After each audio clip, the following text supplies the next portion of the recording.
হুজুর, ও আমার দিনদার গার্লফ্রেন্ড। মানে তোমার মেয়ে পালাইছে, আমি নিজের চোখে দেখে এসেছি। কি? এই তোমার হেজাব খোলো। আরে তাড়াতাড়ি এসো, তাড়াতাড়ি, তোমার ভাই আসতেছে, দ্রুত তাড়াতাড়ি ওঠো। এই দেখ, ওইটা লামিয়া না? লামিয়াই তো। এই লামিয়া, এই লামিয়া, লামিয়া দাঁড়া বলছি। আরে তোর কথা ভুল হচ্ছে বোধহয়, ওটা তোর বোন হতে যাবে কেন? ওটা লামিয়া না।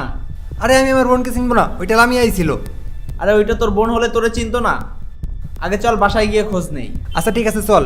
তুই শুধু শুধু টেনশন করতেছিস, গিয়ে দেখবি ঠিকই লামিয়া বাসায় আছে। ইদানিং ও চলাফেরাটা অন্যরকম হয়ে গেছে, এর জন্য তো আমার সন্দেহ হচ্ছে। আমি আবারও বলছি, তুই বিশ্বাস কর। আরে ওর মতো একটা পর্দাশীল মেয়ে পালাবে, এটা বিশ্বাস করার মতো না। আবু, ও আবু, লামিয়া, ওই লামিয়া। কি হলো, চেঁচাচ্ছিস কেন? লামিয়া কোথায়? ঘরেই তো ছিল, আর কোথায় থাকবে? ভালো করে দেখো, ঘরের দরজা খোলা, ঘরে কেউ নেই। তো কি হয়েছে? পাশের বিয়ে বাড়িতে গেছে হয়তো। কি হয়েছে তা তো বলবি। সেটা একটু পরেই বোঝা যাবে। আন্টি কোথায়? কেউ ওদের নানু বাড়ি গেছে। তার মানে আন্টি বাসায় নেই। তাহলে কি লামিয়া এই সুযোগে সত্যিই পালালো? আম্মু নানি বাড়ি গেছে, সেই সুযোগে তোমার মেয়ে পালাইছে। কি বলছিস এসব? বলতে লজ্জা করছে না? ও তো তোর বোন। লজ্জা তো করবেই, তোমার মেয়ে পালাইছে, আমি নিজের চোখে দেখে এসেছি। কি? আঙ্কেল কি হলো আপনার? বাবা, বাবা। জীবনে যারে চেয়েছি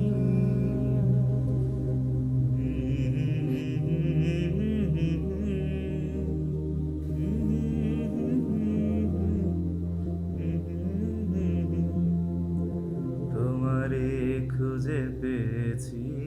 ভয়ের কোনো কারণ নেই, আমরা অনেক দূর চলে এসেছি, ভেতরে সব অপেক্ষা করছে, আর আমি আগে থেকে সবকিছু রেডি করে রেখেছি। শোনো, একদম টেনশন করবা না, আমি সব সময় তোমার সাথে থাকবো ইনশাআল্লাহ। আসো ভেতরে আসো। কি রে বেটা, আসতে তো সময় লাগে? আরে এটা কি ছেলে খেলা নাকি? আরেকটু হলো ভাই দেখে ফেলছি, বসো। আচ্ছা যাই হোক ভাইয়া, এবার স্টেটাস সেরে ফেলো। আচ্ছা তুমি কি রাজি আছো বিয়েতে? আমি সবকিছু লিখে কমপ্লিট করে রেখেছি। এই তোমার হিজাব খোলো।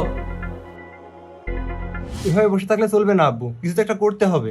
কি করতে যাচ্ছিস শুনি? চল থানায় গিয়ে একটা ডায়েরি করে আসি। এতে লোক জানাজানি হবে, মান সম্মান যাবে, তাছাড়া আর কিছুই হবে না।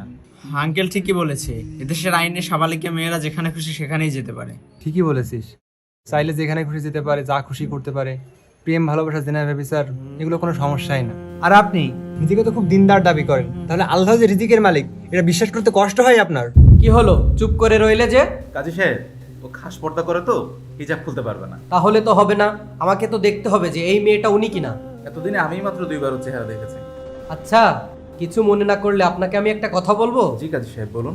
ও যদি খাস পর্দাই করবে তাহলে আপনার সঙ্গে প্রেম করলো কিভাবে? হুজুর, ও আমার দিনদার গার্লফ্রেন্ড। মানে আমি অবশ্যই বিশ্বাস করি আল্লাহ রিজিকের মালিক, কিন্তু কাজ না করলে খাবার আল্লাহ ঘরে পৌঁছে দেবে নাকি?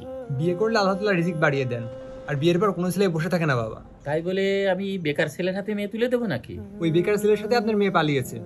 বেকার অবস্থায় প্রেম করলে, জেনা ব্যভিচার করলে সমস্যা নেই, বিয়ের কথা বললেই দোষ। তারাই যে পাপ কাজ অপকর্ম করে বেড়াচ্ছে, এর জন্য আপনারাও কম দায়ী নন। এই পাপের একটা ভাগ আপনাদেরও নিতে হবে বলে দিলাম। এই সমস্ত কথা বাদ দিয়ে লামিয়াকে কিভাবে খুঁজে বের করা যাবে সেইটা চিন্তা কর। দিনদার মেয়ে আবার গার্লফ্রেন্ড হয় কিভাবে? জি হুজুর, ওর মাধ্যমে আমি নামাজ পড়া শুরু করেছি, সিগারেট খাওয়া ছেড়ে দিয়েছি, আর ওয়াদা করেছি বিয়ের পর থেকে দাঁড়িয়ে রেখে দেব। হোয়াইট মিস্টার রাকিব, এগুলো শয়তানের ধোঁকা ছাড়া আর কিছুই নয়। কি ভাবছেন এখন বিবাহ করলে সম্পর্কটা হালাল হয়ে যাবে? এত সহজ নয়। যে মেয়ে গার্ডিয়ান পারমিশন ব্যতীত বিবাহ করলো, এই বিয়ে বাতিল আল্লাহ রাসূল সাল্লাল্লাহু আলাইহি সাল্লাম 3 বার বলেছেন। মানে বিয়ে করলেও সম্পর্ক হালাল হচ্ছে না? আরে এটা তো বিয়েই না, এটা তো রেজিস্ট্রেশন মাত্র। বিয়ে করতে হলে অবশ্যই গার্ডিয়ানের অনুমতি লাগবে এবং মাহরামের সাক্ষ্য লাগবে, নতুবা এই আইনে আপনারা স্বামী স্ত্রী হবেন, কিন্তু আল্লাহর খাতায় তো অবশ্যই আপনারা জেনাকারী হয়ে থাকবেন। তাহলে তুমি কি করতে চাও? প্রিয় ভাই ও বোন, প্রেম, ভালোবাসা, জেনা, ব্যভিচার থেকে বেঁচে থাকুন। পালিয়ে বিয়ে না করে মা বাবাকে বোঝান। হে আল্লাহ, আপনি আমাদের বিবাহকে সহজ করুন।